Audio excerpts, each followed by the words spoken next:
Hello students, again welcome to my YouTube channel biologicity.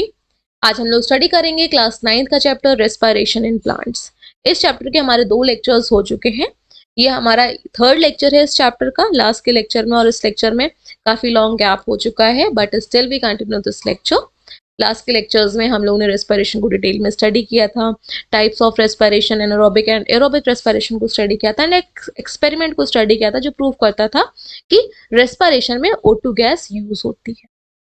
आज हम लोग वो एक्सपेरिमेंट स्टडी करेंगे जो प्रूव करेंगे कि रेस्पिरेशन के टाइम पे CO2 इवॉल्व होती है, चाहे वो जर्मिनेटिंग सीड हो या फिर प्लांट खुद रेस्पिरेशन कर रहा होगा डार्क वाली कंडीशन में। जब फोटोसिंथेसिस नहीं होती तभी तो प्लांट रेस्पायर करेगा, तभी CO2 इवॉल्व होगी। एज वेल एज रेस्पिरेशन के टाइम पे हीट भी इवॉल्व होती है। ये सारे एक्सपेरिमेंट को आज हम लोग स्टडी करेंगे। तो स्टार्ट करते हैं हम अपने पहले एक्सपेरिमेंट से। फर्स्ट एक्सपेरिमेंट है कि जर्मिनेटिंग सीड रेस्पिरेशन के टाइम पे कार्बन डाइऑक्साइड को प्रोड्यूस करते हैं या इवॉल्व करते हैं। So here experiment to prove that carbon dioxide is produced during respiration in germinating seed. इस केस में हमने क्या किया, 2 फ्लास्क लिए। एक फ्लास्क राउंड बॉटल फ्लास्क है, क्योंकि नीचे से राउंड है इसलिए राउंड बॉटल फ्लास्क बोल रहे हैं, और एक फ्लास्क बी। जो नॉर्मल फ्लास्क होते हैं वो कैसे होते हैं, आपके बेस से फ्लैट होते हैं, इस तरह से फ्लास्क होंगे, फ्लैट होंगे, इनको नॉर्मली फ्लास्क बोलते हैं, और ये राउंड बॉटल फ्लास्क है। अब इन दोनों ही फ्लास्क में हम लोगों ने वेट कॉटन ली। वेट कॉटन मतलब है रुई जो भीगी हुई हो पानी से, इसको वेट कॉटन बोल दिया। अब इस भीगी हुई रुई के ऊपर, कॉटन के ऊपर हम लोगों ने सीड्स रखे। कौन से सीड्स रखे, एक फ्लास्क ए में सोक्ड सीड रखे, बीन के सीड रखे जो ऑलरेडी पानी में भीगे हुए थे, फुला दिया गया, बोलते हैं ना नॉर्मल लैंग्वेज में सोक्ड सीड। और दूसरे वाले फ्लास्क में बॉइल्ड सीड्स रखे बीन के। एक में सोक्ड रखे तो ये सोक्ड वाले लिविंग होंगे, बॉइल्ड वाले डेड होंगे। अब जब ये बी वाले फ्लास्क में बॉइल्ड सीड रखे तो इसको हम लोगों ने डिसइंफेक्टेंट से ट्रीट किया था। डिसइंफेक्टेंट से ट्रीट करा होगा, क्यों? अगर डिसइंफेक्टेंट से ट्रीट ना करते तो इन बॉयल सीड के ऊपर क्या लग जाते, आपके माइक्रो ऑर्गेनिज्म, बैक्टीरिया ग्रो करते, ऑर्गेनिज्म या फिर बैक्टीरिया ग्रो करते। और अगर इस फ्लास्क में बैक्टीरिया हो जाते तो वो भी तो रेस्पिरेशन करते, तो हमें कैसे पता चलता कि सीड रेस्पायर कर रहा है या बैक्टीरिया रेस्पायर कर रहे हैं। That's why we treat these boiled seed with the disinfectant. I hope ये समझ में आ गया। और इससे क्वेश्चन भी बनता है कि why boiled seed is treated with the disinfectant. अब दोनों ही फ्लास्क को अच्छे से पैक कर दिया गया कॉर्क की हेल्प से। ऊपर देखिए, दोनों फ्लास्क को क्या कर दिया गया, कॉर्क की हेल्प से एयर टाइट पैक कर दिया गया और इस सेटअप को छोड़ दिया गया। ठीक, इस सेटअप को कुछ टाइम बाद छोड़ा गया तो दोनों फ्लास्क में हमें किसको टेस्ट करना है, CO2 को। CO2 को टेस्ट करना है ना, क्योंकि हम लोग क्या स्टडी कर रहे हैं कि रेस्पिरेशन के टाइम पे कार्बन डाइऑक्साइड इवॉल्व होती है। अब क्योंकि ये सीड लिए हैं, सीड भाई अगर जर्मिनेट कर रहे होंगे इस तरह से, सीड जर्मिनेट करेंगे ना, ये ऊपर से इस तरह से ग्रो करेंगे, तो जब जर्मिनेट करेंगे तो इनको एनर्जी की रिक्वायरमेंट होगी, और एनर्जी किस प्रोसेस से मिलता है, रेस्पिरेशन से। रेस्पिरेशन में क्या होता है भाई, जो फूड है, जो आपका ग्लूकोज है, वही तो ब्रेक डाउन होगा। जब इसका ब्रेक डाउन होगा ऑक्सीजन की प्रेजेंस में, तो क्या प्रोड्यूस होगी, एनर्जी प्रोड्यूस होगी। तो एनर्जी, अब ये पूरा रेस्पिरेशन हुआ, CO2 आ जाएगी। तो CO2 कौन से वाले फ्लास्क में होने चाहिए, जिसमें सीड जर्मिनेट कर रहे होंगे। सीड जर्मिनेट किस में कर रहे हैं, ए वाले में। तो हमें ये टेस्ट करना है कि CO2 यहाँ पे है या यहाँ पे है। जैसे आपका इलेक्ट्रिसिटी को टेस्ट करने के लिए, अगर किसी इलेक्ट्रिसिटी को टेस्ट करना हो तो आप क्या करते हो, अपनी फिंगर से टच करके देखते हो कि हमें करंट लगा कि नहीं लगा, इस वायर में या इस सॉकेट में इलेक्ट्रिसिटी है कि नहीं, नहीं ना। क्या यूज करते हैं इलेक्ट्रिशियन, टेस्टर को यूज करते हैं। टेस्टर में लाइट जलने लगती है और पता चल जाता है कि हाँ चलो इलेक्ट्रिसिटी आ रही है। सेम मैनर में CO2 को टेस्ट करने के लिए हम लोग क्या यूज करते हैं, लाइम वाटर। CO2 की प्रेजेंस में जो ये लाइम वाटर होता है ये मिल्की हो जाता है। अब आपको कैसे मिल्की होता है तो आप देख लीजिए डायग्राम यहाँ पे, ये देखिएगा, ये जो लाइम वाटर आपका, ये टेस्ट ट्यूब हम इसको A दे देते हैं, और ये टेस्ट ट्यूब इसी A का आफ्टर सम टाइम, इसको B नहीं दे सकते क्योंकि A ही टेस्ट ट्यूब है, ये भी A टेस्ट ट्यूब है। तो पहले इसमें लाइम वाटर था, इस टेस्ट ट्यूब में जब CO2 आ गई तो ये लाइम वाटर कैसा टर्न हो गया, मिल्की, ये मिल्की कलर आ गया। तो CO2 को ऐसे हम लोग टेस्ट करेंगे। तो जब हम लोगों ने इन दोनों को फ्लास्क को कुछ टाइम बाद ओपन किया और नीचे जो आपको दिख रहा है लाइम वाटर उस टेस्ट ट्यूब में लिया, ये लाइम वाटर लिया, तो क्योंकि जब आप करोगे, एयर आपकी लाइट होती है और एयर से हैवियर आपकी CO2 होती है, तो CO2 नीचे की तरफ आएगी। तो जैसे ही हमने इस टेस्ट ट्यूब के पास इन दोनों ही फ्लास्क को ओपन किया, दोनों फ्लास्क को ओपन किया, एक टेस्ट ट्यूब ली, तो ए फ्लास्क को ओपन किया, दूसरी टेस्ट ट्यूब ली जिसमें लाइम वाटर था, बी को किया, और दोनों में ही क्या प्रेजेंट है आपका, लाइम वाटर को ही बना देते हैं। तो जो फ्लास्क ए थी, जब उसको टेस्ट कर रहे थे, तो ये जो लाइम वाटर था ये कैसा हो गया था आपका, मिल्की हो गया था, ये लाइम वाटर चेंज हो गया था। तो ये प्रूव हो गया कि ए वाले में CO2 रिलीज हुई है, लेकिन बी वाले में ये मिल्की नहीं हुआ था, तो यहाँ पे रिलीज ही नहीं हुई होगी CO2। तो ये प्रूफ करता है कि रेस्पिरेशन के टाइम पे जर्मिनेटिंग से CO2 को रिलीज करते हैं। यहाँ पे इसका पूरा कंटेंट लिखा हुआ है कि 2 फ्लास्क लिए गए, देखिएगा 2 फ्लास्क लिए गए, ए और बी, राउंड बॉटम फ्लास्क थे। इसमें एक में सोक सीड रखे, एक में आपके बॉइल्ड सीड रखे। बॉइल्ड सीड को आपने एंटीसेप्टिक से ट्रीट किया था कि वहाँ पे बैक्टीरियल ग्रोथ ना हो, बैक्टीरियल ग्रोथ नहीं अगर हो जाएगी तो बैक्टीरिया भी कार्बन डाइऑक्साइड रिलीज करेंगे, तो हमें प्रिवेंट करना था। दोनों फ्लास्क को अच्छे से बंद कर दिया गया। अब दोनों फ्लास्क में सीड, फ्लास्क ए को भी और बी को भी, दोनों को क्या किया हमने, ओपन किया। तो गैसेस जो इवॉल्व हुई दोनों फ्लास्क से, कॉर्क को रिमूव करने से, तो लाइम वाटर के पास लेके गए। तो जब ए फ्लास्क को लेके गए तो उसका लाइम वाटर मिल्की टर्न हो गया, और जब बी को लेके गए उसके नो इफेक्ट। तो ये प्रूव कर रहा है कि CO2 जर्मिनेटिंग सीड प्रोड्यूस करते हैं और रेस्पिरेशन करते हैं। इसका थोड़ा सा और एक अच्छा सा मेथड है इसी को प्रूव करने के लिए, कि सेम मेथड को प्रूव करने के लिए कि जर्मिनेटिंग सीड रिलीज करते हैं या इवॉल्व करते हैं कार्बन डाइऑक्साइड को। ये सेटअप है यहाँ पे लिया गया।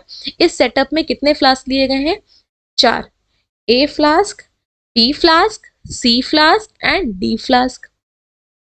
ए फ्लास्क में KOH सॉल्यूशन को रखा गया, बी फ्लास्क में लाइम वाटर को रखा गया, सी फ्लास्क में जर्मिनेटिंग सीड को रखा गया एंड डी फ्लास्क में अगेन लाइम वाटर को रखा गया। यहाँ पे भी क्या है, lime water.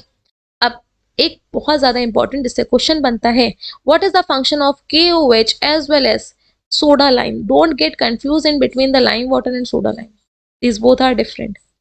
KOH and soda lime, चाहे ये लिक्विड फॉर्म में KOH हो या सोडा लाइम सॉलिड फॉर्म में हो, दोनों का काम है CO2 को एब्सॉर्ब करना। ये दोनों CO2 को एब्सॉर्ब कर लेते हैं, ठीक। तो अब पहले वाले में हमने KOH का सॉल्यूशन रखा था, तो KOH का काम क्या करेगा भाई, CO2 को पूरी पूरी एब्सॉर्ब हो जाएगी। तो ये KOH सॉल्यूशन से हमने एयर को पास किया। अब एयर इसी डायरेक्शन में फ्लो करे, इस डायरेक्शन में ही फ्लो करे, दूसरे डायरेक्शन में ना फ्लो करे, तो हमें क्या लगाना पड़ेगा, सक्शन पंप। ये देखो लिखा है, एयर को पंप किया गया थ्रू सक्शन पंप। अगर सक्शन पंप नहीं होगा तो एयर तो इधर से भी तो जा सकती है, एयर उल्टे डायरेक्शन में से भी जा सकती है और सीधे वाले से भी। तो हमें यहाँ पे सक्शन पंप लगाना पड़ेगा, जिसकी वजह से एयर एक ही डायरेक्शन में फ्लो करेगी। आई होप इतना सेटअप आपको समझ में आ गया होगा। अब जब एयर पहले वाले फ्लास्क के पास हुई, एयर किससे पास हुई, फर्स्ट फ्लास्क, फर्स्ट में क्या रखा हुआ था, KOH।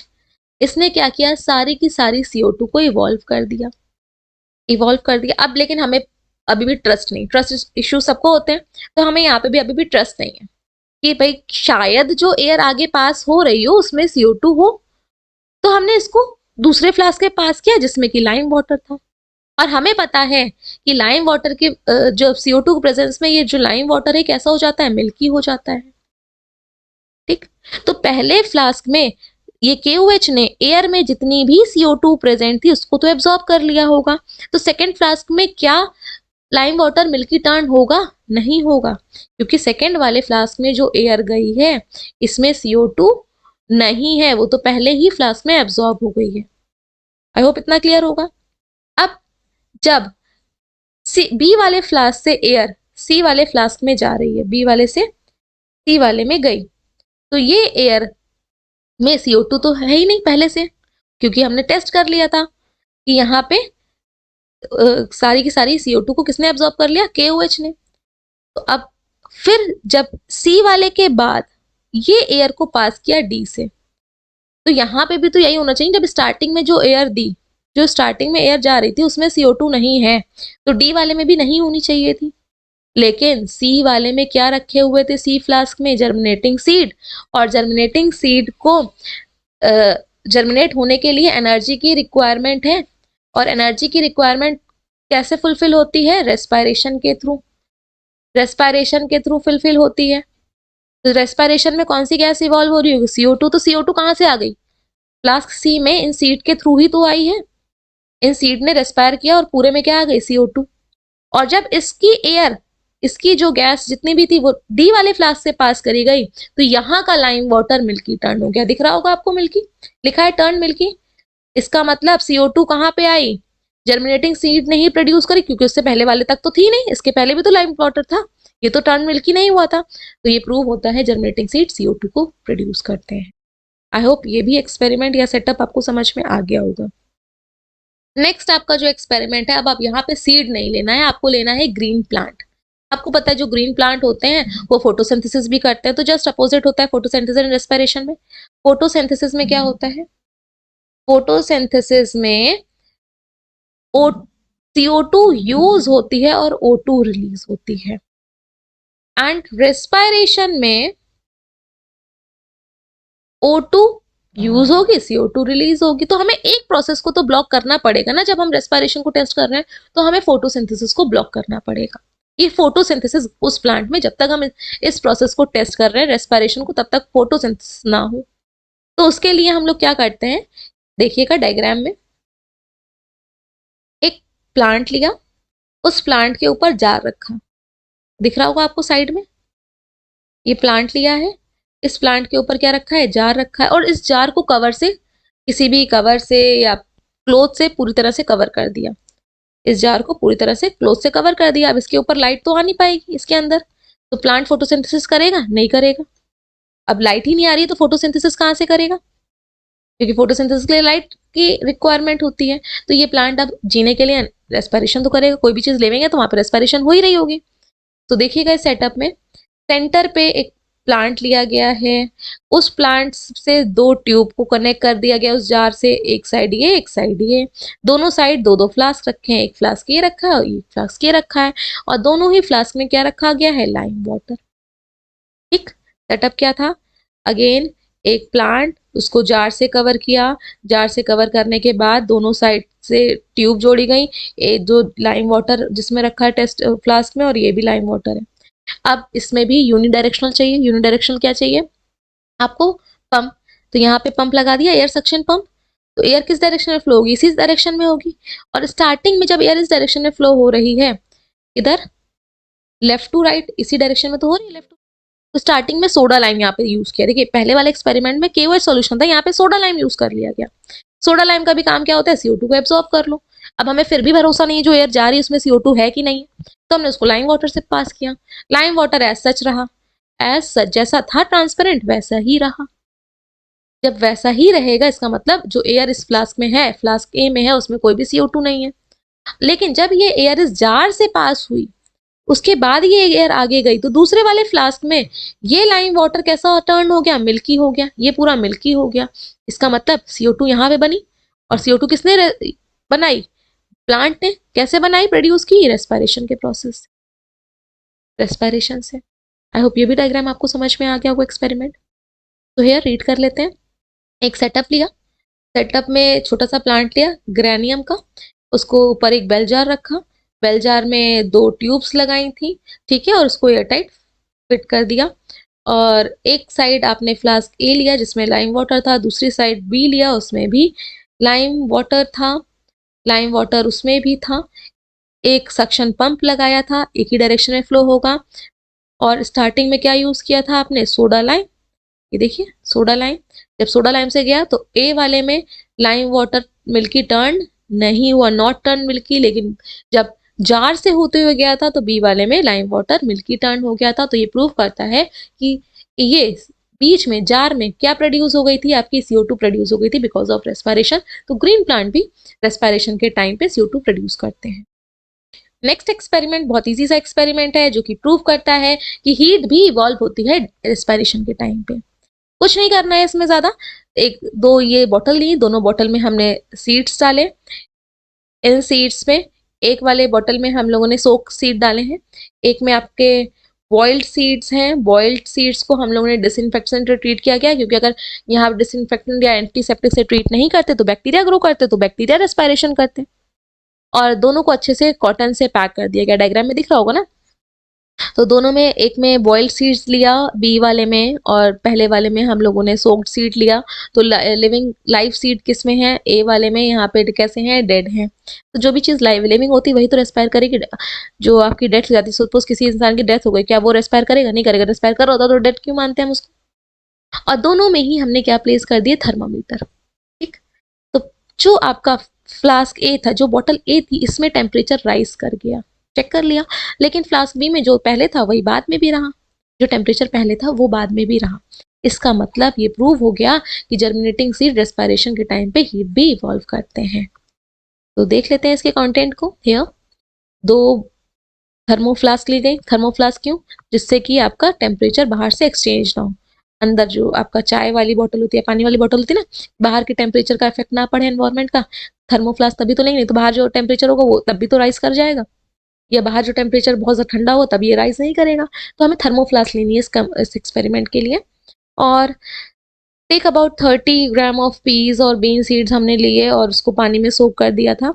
उनको दो इक्वल पार्ट्स में 300 ग्राम सपोज आपने ले लिया और दोनों को इक्वल पार्ट्स में डिवाइड कर दिया। एक को बॉईल कर दिया और इसको कार्बोक्सिलिक एसिड से ट्रीट कर दिया कि बैक्टीरिया ग्रो ना कर पाए। तो ये एंटीसेप्टिक की तरह काम कर रहा है, कार्बोलिक एसिड या फिर फॉर्मेलिन।